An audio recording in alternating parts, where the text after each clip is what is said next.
Hello and welcome. It is Eric Erickson here, the Eric Erickson Show, across the nation from my flagship studio in Atlanta, Georgia, WSB, except I'm not there. I'm in my bunker near my house. It's fine outside. I may go hit golf balls this afternoon. Who knows? We'll see. Right now, we got news to talk about. The phone number, if you want to be a part of the program, 877-973-7425.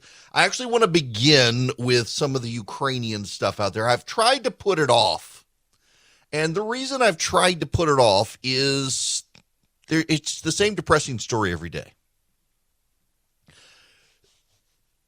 The fact of the matter is, Russia is now essentially bombing Ukraine into submission.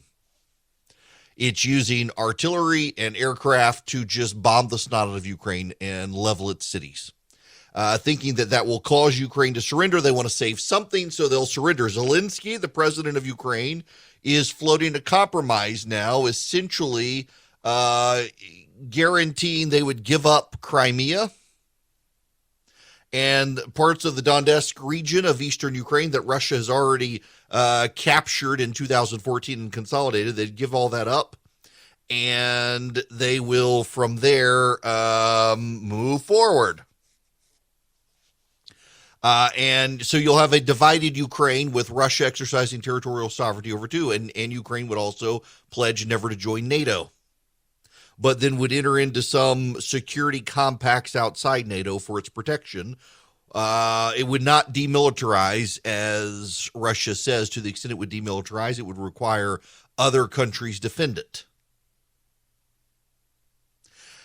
I want to speak for just a moment, if you will, on Zelensky, because there's a growing movement on the right, I think led by Tucker Carlson probably, to make sure everyone knows that Zelensky's not a great guy.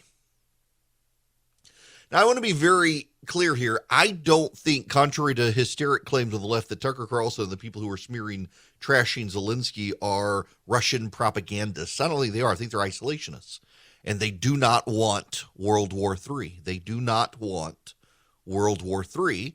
And they are worried if we intervene too much, and there is a passion for Zelensky growing around the world as he speaks to various legislatures, and they're trying to warn us off and say, hey, you don't want to go down this path. He's not the angel or the saint you think he is. And he's not. Volodymyr Zelensky, when he ran for president, ran as an anti-corruption candidate. He ran on the gross corruption of Ukraine, and in fact, he did not surge in the polls until he ran against the corruption. And a Ukrainian oligarch allied with him and helped him get over the finish line. And over the last number of years, after impasse, after impasse, after impasse, after parliamentary impasse, after getting nothing done, Zelensky has been swallowed up by that same corrupt system. And he has corruption issues along with all the other political leaders in Ukraine. Yesterday, Volodymyr Zelensky banned 11 political parties in Ukraine. Now, of those 11, 10 of them have little, if any, representation in the Ukrainian parliament. All of them, there is no doubt, it is not in dispute, contrary to what some say, it actually is not in dispute that these parties are funded by the Russians. The largest party, the Opposition Life Party, it's not a pro-life party. Contrary to, I saw a couple of idiots on Twitter say, why would he ban a pro-life party? It's not a pro-life party. It's just the name of the party. The Opposition Life Party. It actually is a Russian-oriented party. Its leader has been on the run since before the invasion. He's a former Ukrainian leader who was in the pocket of the Russians, who the Ukrainian people had a rebellion against and mass protests and drove him from office. That guy literally is a Russian oligarch in bed with Vladimir Putin. There is no dispute here. That's why Zelensky banned these parties, is they are collaborators with the Russians. He also consolidated Ukrainian media outlets. He wants one voice coming out of Ukraine. Now, I disagree with him on both fronts, but I understand why he did them. I also understand I'm not at war trying to keep my country together, and he is. But there is this effort among some on the right. It's a minor but loud voices. and also some on the left incidentally. You know, the Democratic Socialists of America came out very quickly and said they stood with Vladimir Putin in Russia. And it's disturbing to see some people who claim to be on the right also coming out, standing with Putin. But we should not put into that camp the isolationists. And I would put Tucker Carlson in an isolationist camp where he just doesn't want us to be involved at all and wants to remind people that we're not dealing with savory people one way or the other, so we should just wash our hands of it all and be done. The problem is the Russians are bullies, and when Americans have the opportunity to undermine Russia, we should take it because the Russians are the bullies here. And this is the problem with the spin, is that Americans understand Zelensky did nothing. The Russians invaded because Vladimir Putin believes that Ukraine is territorially part of Russia, historically part of Russia. So the Ukrainians are defending themselves. I just don't find it appropriate when a country is being invaded by Russians and the leader rises to the occasion that we should assail that leader and assassinate his character just because we don't want to be involved in the process.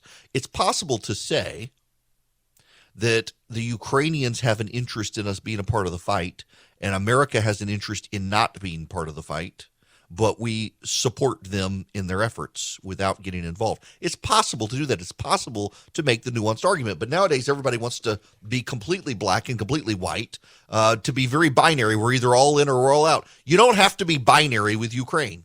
You can say we should send them arms, but we ourselves should not go fight their fight for them. You can say we support them in spirit, but you don't want Americans dying for Ukraine against Russia, nor do you want World War III. It should be possible, but in this day and age, everybody is awarded and rewarded for binaryism across the board. You know, I get attacked. There is literally not a position I can think of in 20 years that I have moved left on. And yet, because I either don't hump Donald Trump's leg or I don't agree with some loud voice on Fox, somehow I'm considered a moderate, which is bizarre to me. A lot of these people have abandoned conservatism and somehow say I'm not the conservative when I'm still the conservative. They've moved on to something else, redefining conservatism. I don't think conservatism can redefine itself. I think that if Americans have the opportunity to undermine Russia, we absolutely should. They're not the good guy. But I also don't think that we need to start World War III. It doesn't have to be binary. You know, King David in the Bible was not a great guy. He was chosen by God.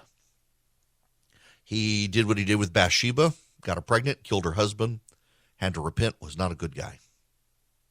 Peter was chosen by God himself to be an apostle, saw the transfiguration on the mountain, and a few days later denied knowing Jesus 3 times. And then Jesus built the church on Peter. George Washington was not a great general, actually. In the French Indian War, George Washington was not a great general. He was also not a very savvy politician until he started bribing people. He was an alcohol distiller. And George Washington started bribing people to get elected with alcohol, bought off the voters. And then the Continental Congress, they needed somebody. Their efforts were floundering. They needed an army, and they chose Washington, a guy who did not have an illustrious military career.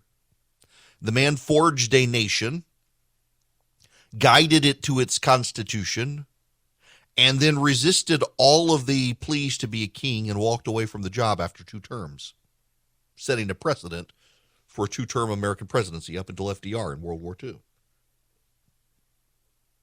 Winston Churchill was an arrogant, egotistical, racist young man who was very often wrong and dogmatically so, insisting he was right.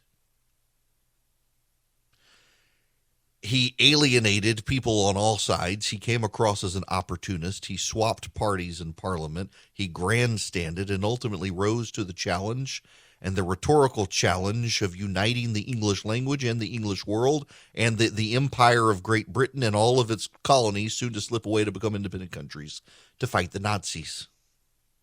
All these people were not great people, and they rose to the occasion. Volodymyr Zelensky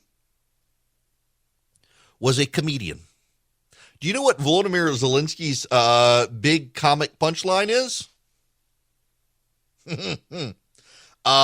Volodymyr Zelensky would pretend to use his erection to play the piano. Haba Nagila. That's what he would do. He would drop his pants behind a grand piano and act as if he was using his erection to play the piano. That was one of his comedic punchlines. That's what he did. He also made popular the English use of the F word in otherwise Ukrainian films, comedy films. And then he decided to run for politics. Frustrated with a system that he had parodied as a comedian, he decided to run for politics, and nobody took him seriously. Nobody took him seriously until he started running an anti-corruption campaign and highlighting the hypocrisy and the corruption of the Ukrainian government. And it was something that everyone knew was going on, but no one did. No one raised the issue. It was kind of the impolite thing to do, to be on the stage and talk about the bribes and the corruption. And he did it. And he caught lightning in a bottle. And he got elected. And he tried his first couple of years to reform the system. But the system reformed him. The system twisted him. The system corrupted Volodymyr Zelensky.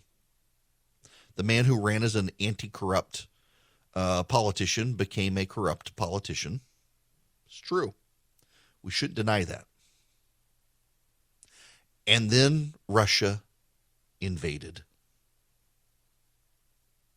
And in many of these countries in the East, in the Eurasian region, when a major army like the Russians would invade, it would be pretty much standard for the politicians at the top to get on a plane and leave the country and govern in exile. It's what they do. It's what they've always done. And we, in fact, offered Volodymyr Zelensky a way out. Get your family out. We'll send you a plane. We'll get you out. We'll get your family out. You can set up shop at the Ukrainian embassy in Washington and govern in exile. And he says, I don't need a ride. I need ammo. And he stayed. There have been now at least 4 assassination attempts against Volodymyr Zelensky. He goes out into the streets during the daytime, and he visits with the soldiers. And he goes to the hospital, and he gives them medals. And he speaks to the world, and he tailors each speech for each country. To ours, he talked about Martin Luther King's I Have a Dream speech. To Canada, he talked about their independence and Canadian goodwill. To Great Britain, he talked about the Glorious Revolution and the Bill of Rights. To Israel, I think he flubbed when he dragged the Holocaust into it, but I get what he was trying to do. To the Italians, he talked about governing their nation as their own people and forging their own union, something that a lot of the Italians remember from the days of monarchy, kingdom, and papacy overruling the Italian Republic. He's a politician, but he's a politician who didn't flee when other politicians fled. He's a politician who did not cower but stood strong. And I just think it's not a good thing for Americans in a time of war with a man under fire, in the line of fire, willing to do what need be done to keep his country together and to fight the Russians, the second largest army on the planet, and to give them a run for their money. They've retaken, the Ukrainians have, Makariv, which is a suburb of Ukraine of Kyiv that the Russians took and needed in order to lock down Kyiv. The Ukrainians have retaken it. Yes, he a flawed man? Yes, we're all sinners. We all fall short. Is he a man who ran against corruption and became corrupt? He absolutely is. But he's also a man doing something neither you nor I nor anybody on TV or Twitter is doing. Standing up to the Russians and becoming an icon for his countrymen as the face of a resistance of the second largest army on the planet who is defending his country's homeland. We don't need to malign a man like that. We should be saying, here's a guy who met the moment and rose to the occasion, and we should be with him, not the invaders. Hello there, it is Eric Erickson here. The phone number is 877 973-7425 should you wish to be on this program. Glad to have you here with me. A couple other things I need to note on the Ukrainian situation is the president is headed to Poland. He's going to go to Belgium, which is where NATO is headquartered, and then to Poland this week, trying to hold together the Western Alliance, maybe showing some cracks. Now, how exactly is it cracking? This is the most interesting part of this, is there is intelligence to suggest the Russians may be considering a Polish invasion through Belarus. The Russians have begun piling up soldiers on the border with Poland.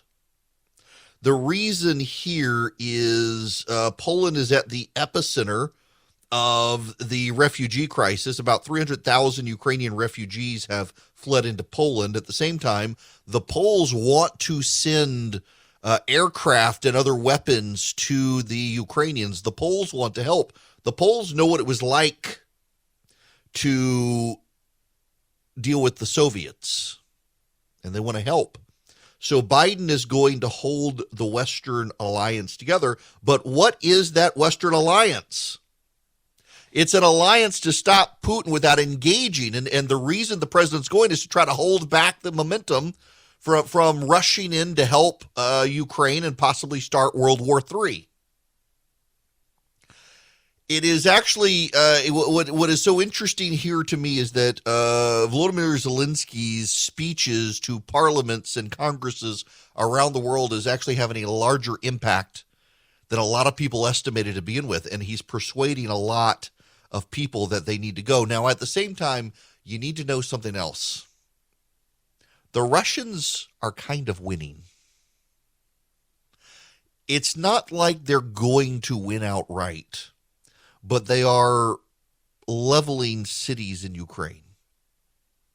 And it's gotten to the point where Zelensky himself is thinking maybe we need to surrender Crimea, give Putin an excuse to leave, take Crimea, take the Donetsk region, and go and leave us alone.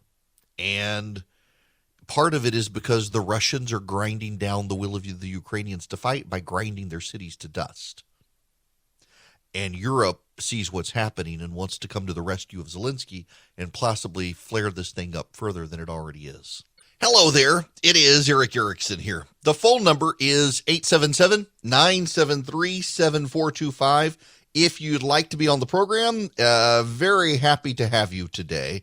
As always, if you text the word show to 33777, you can get links to the podcast, to the live stream, to my daily email. We will get back to you tomorrow, the show notes. Because, so I've actually gotten a couple of emails on this, and I should explain. Every day, if you're a paid subscriber to the email, we send out the links to everything I'm going to talk about. And I do all the research. I put in all the links. I do the daily. But I don't have time when I'm doing the show notes to actually take it and format it into an email for you guys. That's Philip's job. Someone decided to go fishing yesterday and today. So you'll get those glorious notes back tomorrow. I could send you what I send you, but I feel like it's a trade secret because of the way I put it together. So he does it in a readable format for you. Mine's almost in code. All right, to the phones. Edward, I'm going to go to you next. Welcome. Edward? Then I need to activate it. Okay. Edward, you there? Still not. Okay. All right, we're going to put Edward on hold. We'll come back to him. That happens sometimes when I go to people. They're not expecting it, and surprise, there I am. Okay, I want to talk about politics. I want to talk about raw politics for a minute. We haven't, I get tired sometimes because it's what I do for a living. Get tired sometimes of just talking raw politics, and I've got stuff I want to say, need to say, should say, and you should pay attention to it. There's no reason in my mind to just throw out red meat all the time, but occasionally, boy, do we have some red meat to give you. The Democrats have decided to do something that is infuriating their progressive base. Y'all may need to sit down for this one. This is very flummoxing for progressives. They're very upset about it. The Democrats have decided to embrace the Republican call to get rid of masks. Oh, that's right. Yep. Sean Patrick Maloney, the ecstasy-loving, by ecstasy I mean the drug. He used to talk about how pure he got it in college. He's the head of the DCCC, and he says, I'm completely over mask mandates. I don't think they make any sense anymore. I'm for whatever gets rid of mask mandates as quickly as possible. Now, this is interesting because it would cause a showdown with the White House. The White House has extended mask mandates for public transit and airplanes. So if you're on a bus, if you're on a train, if you're on a plane, if you're on a ferry that gets federal subsidies, you have to wear a mask. And it's aggravating more and more people. So the media is giving disproportionate attention to flight attendants who want to keep the masks on. They're so scared of the virus. But actually, there was a survey out the other day that a majority of flight attendants in America are really ready to get rid of the mask mandate.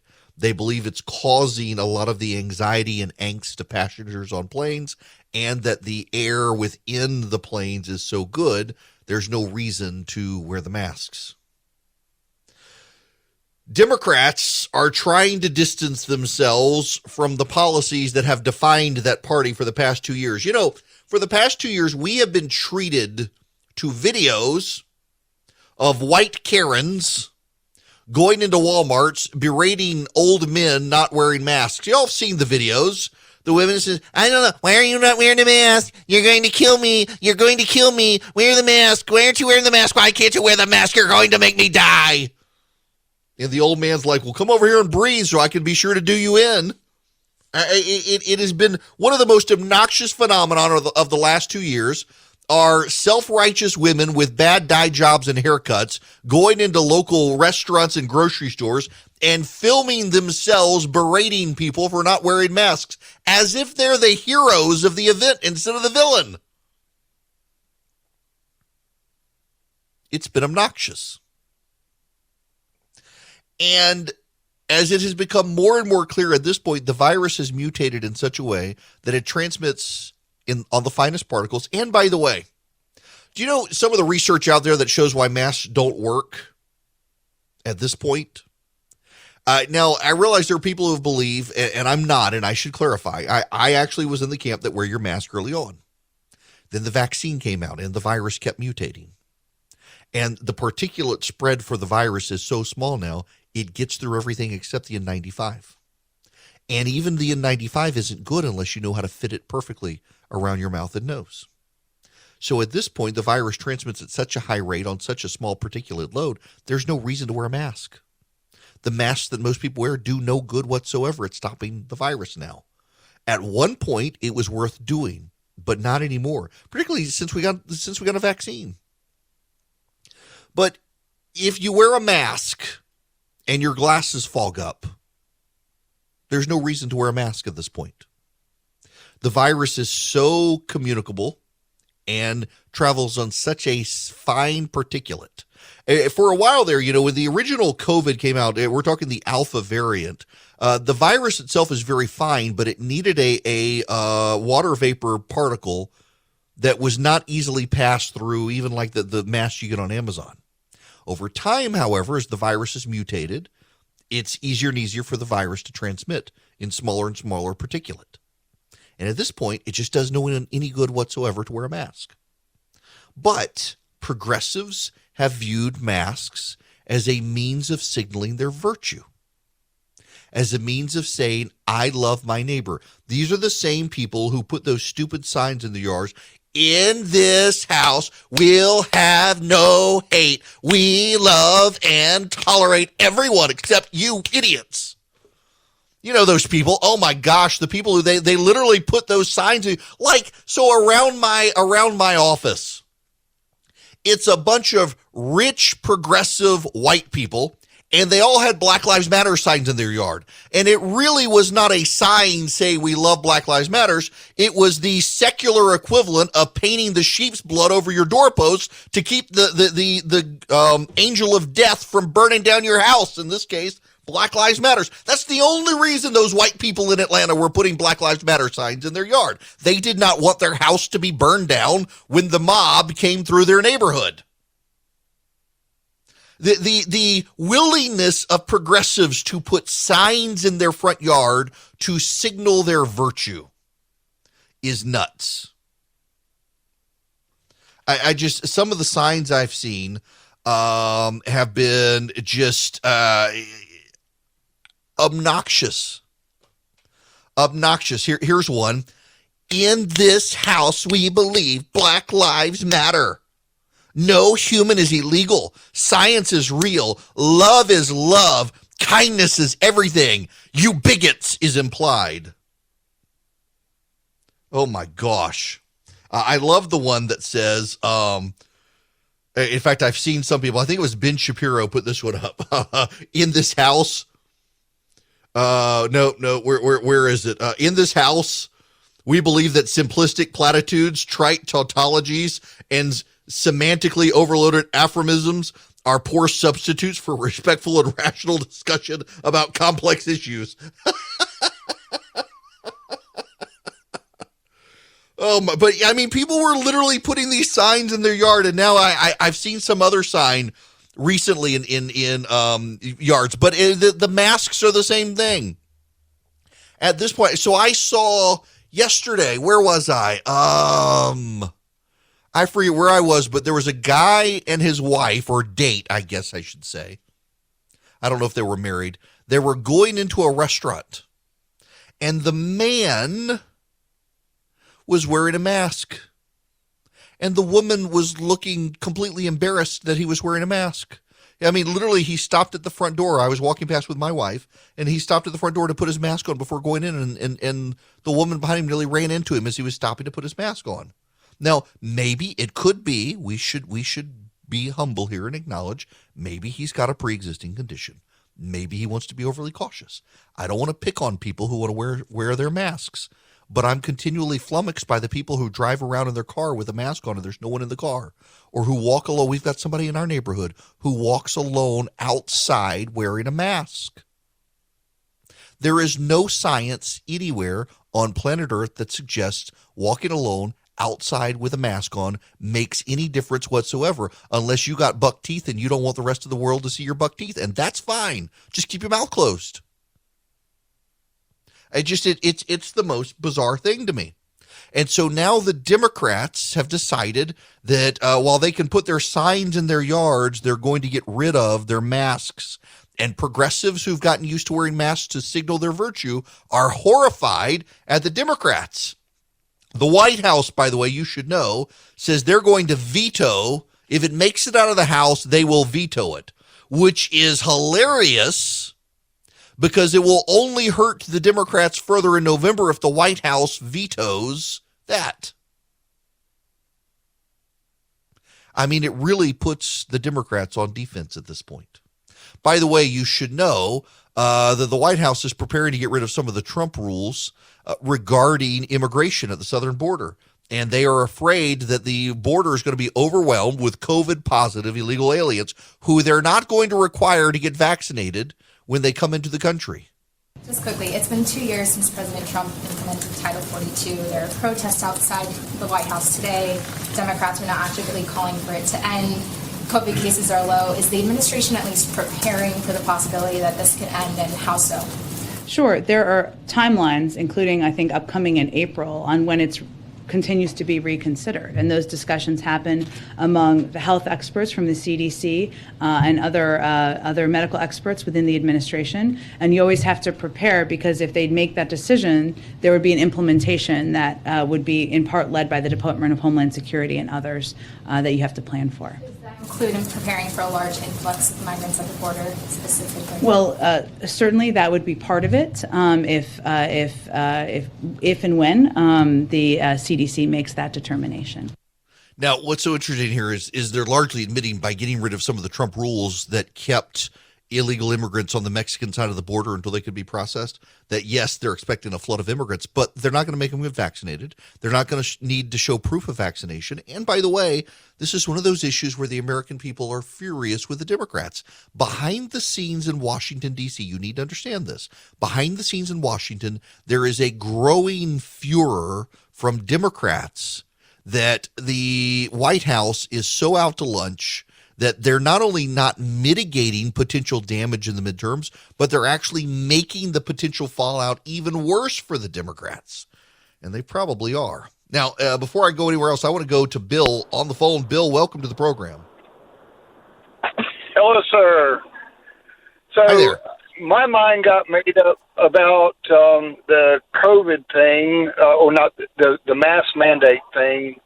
First time I had to fly during post-COVID era, and was amazed at when you exit or enter the terminal on one end, you hear loudspeakers saying, you must mask the entire time that you're on the premises until you leave the other end after you debark your plane. And so I played along, and okay, CDC requirements mandate that. Okay, I respected that until we got up to altitude, and the same steward who went around making sure that everybody's mask was up above their nose prior to beverage service pushed the cart down, and all of a sudden everybody's mask came off for an hour while Yes. we ate pretzels and drank water. Either Go ahead, Go Bill. ahead. Well, either they forgot to tell us that pretzels save us from COVID, or it's hogwash. And obviously it's the latter. The same little guy who went around making elderly pull the mask up over their nose so they can fog their glasses,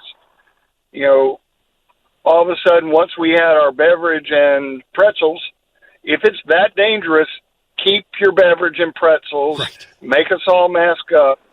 And as a caveat, I've lost best friends to COVID.